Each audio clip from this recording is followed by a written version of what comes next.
This is Rick from the King Sacrifice YouTube chess channel. So today I'm here with my new chess video on some interesting chess endgame positions that may occur in your game. So I have here set up the first position on the board, that is white has two pawns on the same file, that is on the G file, one on the 7th rank and one on the 3rd rank, and the king on the F6 square and the black king on the G8 square. So this is a position for white to play. So in here white will just have to play G4, because if the king goes to G6 then you can see it's a stalemate. So he plays the pawn to G4, and the only move for the black king is to go on the H7 square, and then white will play king to F7, securing the G8 pawn, the G8 square, so that he could push his pawn. And the king has only one move, that is king to H6. And now I want you all to choose the promoters to which piece you want to promote the pawn. So if you have to choose it, then if you have to choose the queen, then you all are wrong, because you can see it's a stalemate. The king can go nowhere. So the only good move is to play G8, promoting to a rook. So this would be a good move. If you promote to a queen, that it will just turn out to be a stalemate and white will just have to shake the hand with a draw. So this was our first position. So let's look over the another position. So I have set up the second position on the board. As you can see, white has a pawn, a king and a bishop, and black has a rook and a king. And all the white pieces are on the edge of the board on the H file.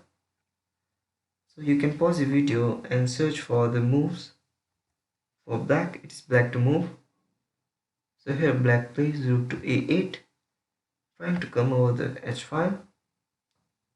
And now here white has our only piece that can move is bishop, and if the bishop goes to anywhere, for suppose, and by anywhere I don't mean that on the F3 or on the E8 square, that would be a silly mistake. So if the bishop, for suppose, move on the E2 square, then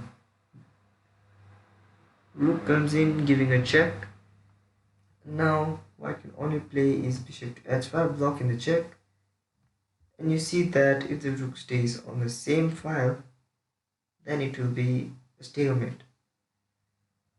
So here black needs to play king to F5, and you see that the black king is trying to give some space to the white king so that he can move.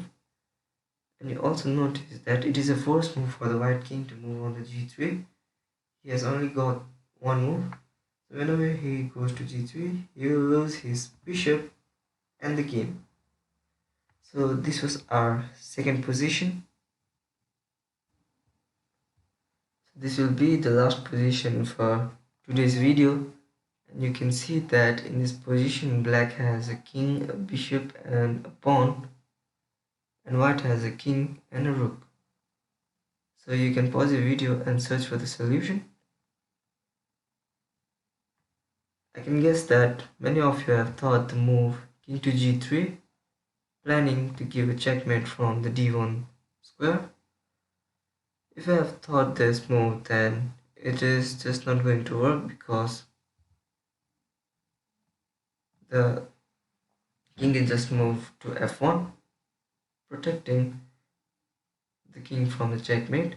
And if the rook goes to H4, you can just play bishop to E3 and protect the bishop, and also you can save the game.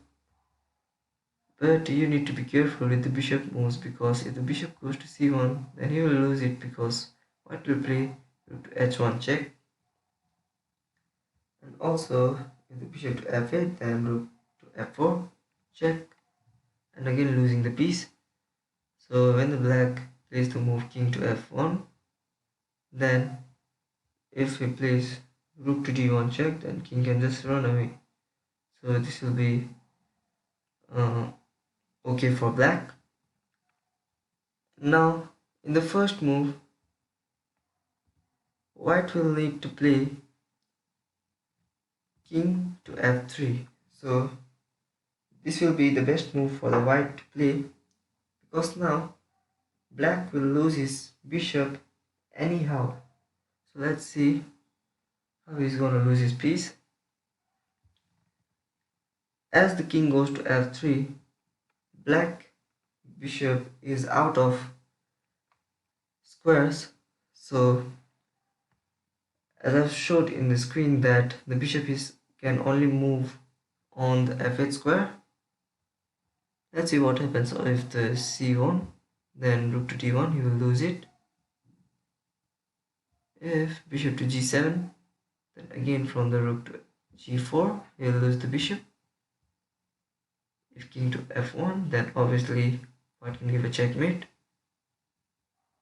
If king to h2, and again rook to h4, attacking the king and the bishop at the same time. So you see that there are so many threats that white is giving to the black. So let's see what happens if he goes to f8. And now again comes the striking move from white, that is king to g3, threatening a checkmate. And also you see that king has only one move to play, that is on the f1. If he goes on the h1, then it will just be a checkmate. If the king goes to f1, then rook to f4, he will again lose his piece. So in here, there is no such good way for black to stop the checkmate. So he will have to sacrifice his bishop first and then the game later. So it's all for today. And if you have subscribed our channel, thank you very much. And if you haven't subscribed our channel, press the subscribe button below the video. And also don't forget to hit the like button. Thank you for watching. See you on the next video.